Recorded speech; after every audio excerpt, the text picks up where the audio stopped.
60 రోజుల్లో మీతో ఇంగ్లీష్ అద్భుతంగా మాట్లాడిస్తాం. వెంటనే కాల్ చేసి జాయిన్ అవ్వండి.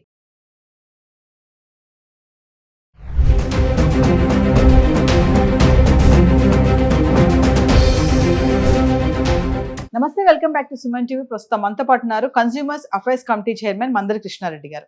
నమస్తే సార్. నమస్తే అమ్మా.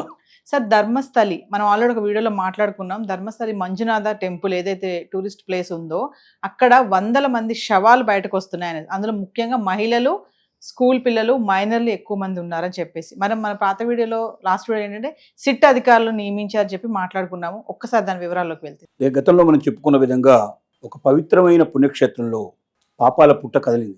దానికి కారకులు ఎవరు? దాని వెనక మామూలు హస్తాలు అయితే ఉండవు. ఎందుకంటే వందల మందిని ప్రపంచానికి తెలియకుండా అక్కడ పూడ్చిపెట్టే పరిస్థితి ఏర్పడింది. అంటే సాదాసీదా సామాన్య వ్యక్తులు అయితే ఇప్పటికి ఇప్పుడు బయటపడేవాళ్ళు. అసలు అంత సాహసం మామూలు వాళ్ళు ఎవరు చేయరు.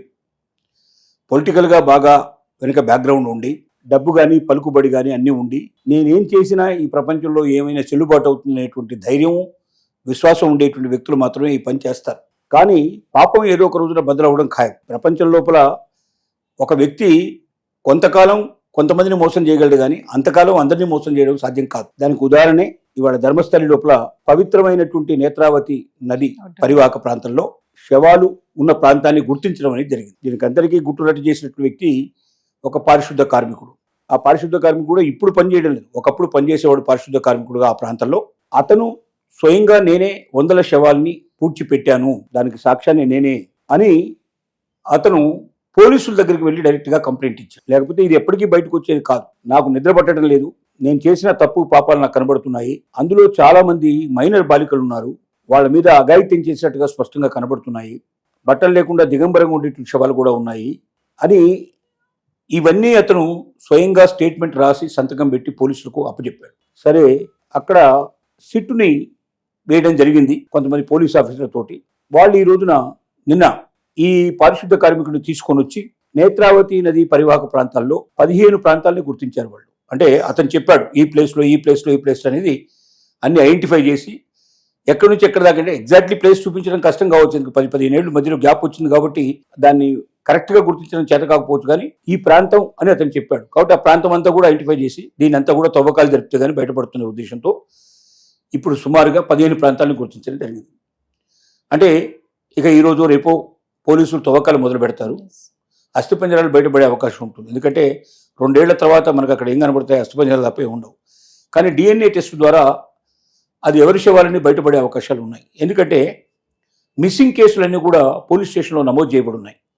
కొన్ని వందల కేసులు అక్కడ పోలీస్ స్టేషన్లో ఉన్నాయి. భక్తులు చూడడానికి వచ్చినటువంటి భక్తులు మాయమయ్యారని మిస్సింగ్ కేసులు పెట్టారు. అక్కడ ఒక కాలేజీలో ఒక అమ్మాయి, సౌజన్య అనుకుంటున్నాను, ఆ అమ్మాయి సౌజన్య 2012లోనే ఆ అమ్మాయి, ఆ ప్రాంతంలో నివసించే అమ్మాయి, ధర్మస్థలికి సంబంధించినటువంటి మేనేజ్మెంట్ కింద నడిచేటువంటి కాలేజీలో ఆ అమ్మాయి చదువుకుంటుంది. ఆ అమ్మాయి సాయంత్రం 5 గంటలకి వాళ్ళ మామయ్య గారికి, మేనమావ గారికి కనపడింది. అక్కడ ఒక హోటల్ నడుపుతున్నాడు ఆయన. ఆయన కనబడితే ఆయన టిఫిన్ చేసి వెళ్ళు, టీ తాగి వెళ్ళమని చెప్పి రిక్వెస్ట్ చేస్తే కూడా నాకు పని ఉంది, నేను తర్వాత వస్తానని అమ్మాయి వెళ్ళింది. ఆ తర్వాత అమ్మాయి కనబడలేదు. మిస్సింగ్ కేసు పెట్టారు. ఎంత ప్రయత్నం చేసినా దొరకలేదు. తర్వాత శవం దొరికింది. ఆ శవాన్ని చూస్తే పోస్ట్ మార్టం రిపోర్ట్లో ఆ మీద అఘాయిత్యం జరిగినట్టుగా కనబడుతుంది. అంటే అది మాత్రం పూడ్చిపెట్టలేదు.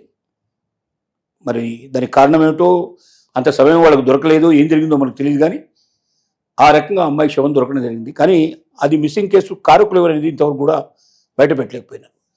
కానీ ఇప్పుడు తెలుస్తోంది. అంటే ఈ పారిశుద్ధ కార్మికుడు, మాజీ పారిశుద్ధ కార్మికుడు, అక్కడ ఎవరైతే తనకు చెప్పారో, తన చేత బలవంతంగా పనిచేయించారో వాళ్ళకు భయపడి అక్కడి నుంచి పారిపోయాడు. ఉద్యోగం కూడా మానేసి పారిపోయి 10 ఏళ్ల పాటు వివిధ ప్రాంతాల్లో ఉండి తట్టుకోలేక, మానసిక స్థితిని తట్టుకోలేక అతను వచ్చి పోలీస్ స్టేషన్లో లొంగిపోయి, అంటే లొంగిపోయేటంటే అతనే నేను నేరం చేశాడని చెప్పట్లేదు.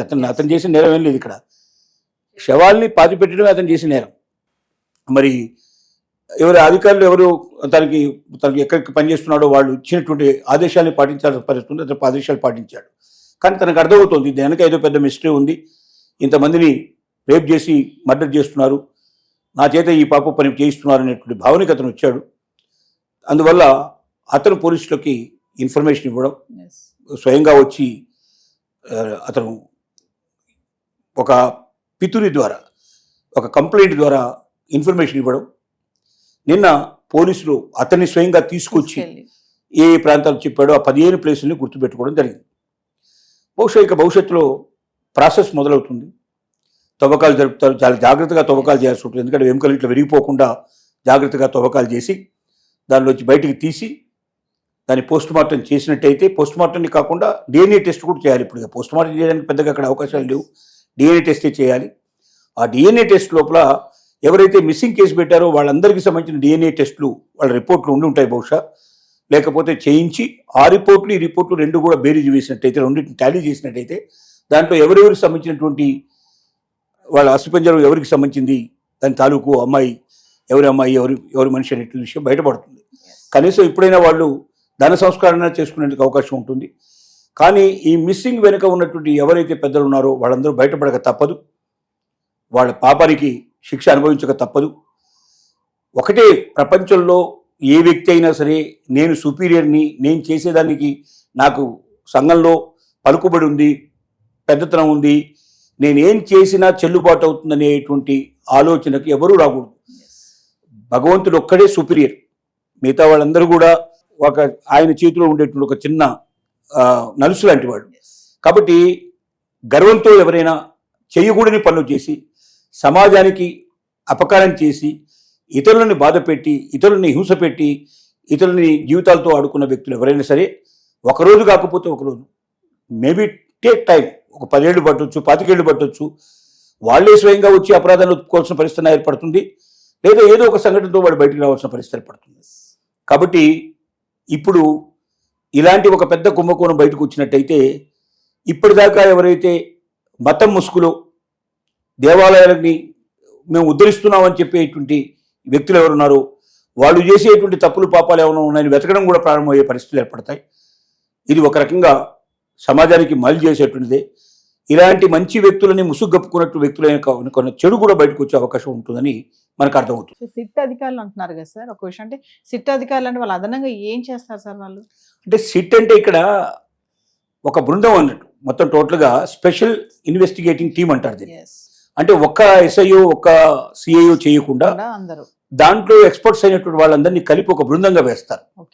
అంటే ఇలాంటి శవాల్లో ప్రత్యేకంగా దాని గురించి ఉనికిని తెలియజేసేటువంటి వాళ్ళు, ఆ తవ్వకాల్లో జాగ్రత్త తీసుకోవాల్సినటువంటి కెపాసిటీ ఉన్న వాళ్ళు, ఇలాంటి వాటి లోపల ఇన్వెస్టిగేషన్లో గతంలో పేరు ప్రఖ్యాతులు తెచ్చుకున్న వాళ్ళు, అలాంటి వ్యక్తుల్ని ఎక్కడెక్కడున్నా కూడా మొత్తం రాష్ట్రం లోపల ఎక్కడున్నా కూడా తీసుకొచ్చి ఈ టీంలో వేస్తారు. వేసి వాళ్ళకి ప్రత్యేకంగా 1 month 2 months 3 months ఈ పనిని అప్పచెప్తారు. ఈ పనిలో వాళ్ళు ఏంటంటే ఇప్పుడు ఆ పోలీస్ స్టేషన్లో ఉండే వాళ్ళకి ఇంత కెపాసిటీ ఉండదు, వాళ్ళకి ఇంత ఎక్స్పెక్టేషన్ ఉండదు, వాళ్ళకి చాలా టైం తీసుకుంటుంది. వాళ్ళకి ఈ ప్రత్యేకమైనటువంటి ఎక్స్పర్టైజ్ అయిన పర్సన్స్ అందరూ ఒక దగ్గర జమగడి వీళ్ళంతా కలిసి ఒక్కసారి ఈ టీం పనిచేయడం మొదలు పెడితే తొందరగా క్లియర్ అయిపోతుంది. అక్కడ వాళ్ళకి వచ్చే అనుమానాలు కూడా వెంటనే నివృత్తి అయ్యే అవకాశాలు ఉంటాయి, ఫర్దర్ స్టెప్ తీసుకోవడానికి కూడా అవకాశం ఉంటుంది. సో అంటే ఇప్పుడు ఈ పారిశుద్ధ కార్మికుడు ఎవరైతే కంప్లైంట్ ఇచ్చాడో ఆయన తీసుకెళ్లి మొత్తం అన్ని కూడా చెక్ చేస్తారనమాట. నిన్న చెక్ చేశారు, ఆ 15 ప్లేసులు గుర్తుపెట్టారు, దానికి అంతా బార్డర్ వేశారు. ఇక రేపటి నుంచి ఈ రోజు రేపు ఒక తవ్వకాలు స్టార్ట్ అవుతాయి. తవ్వకాల లోపల బయటపడ్డటువంటి ఎముకల్ని డిఎన్ఏకి టెస్ట్ పంపిస్తారు. డిఎన్ఏ నుంచి రాగానే అంతకుముందు మిస్ అయినటువంటి వాళ్ళు ఉన్నారు, వాళ్ళ డిఎన్ఏ కూడా తీసి డిఎన్ఏ తెలియజేసుకుని ఎవరెవరు శివాలయంలో అప్పచెప్తారు అంటే కన్ఫర్మ్ చేసుకుంటారు. ఇలాగా ఇంతమంది మిస్ అయ్యారు, ఇంతమంది ఇక్కడ దొరికారు, ఈ శవాలు దొరికాయి కాబట్టి ఇక్కడ జరిగిన మాట వాస్తవం, దీని వెనక ఎవరున్నారు అనేది ఇక మొదలు పెడతారు, పని మొదలు పెడతారు. సో అందులో ఆ ఊరి వాళ్ళే ఉండొచ్చు, టూరిజం గుడి చూడడానికి వచ్చిన వాళ్ళు ఉండొచ్చు.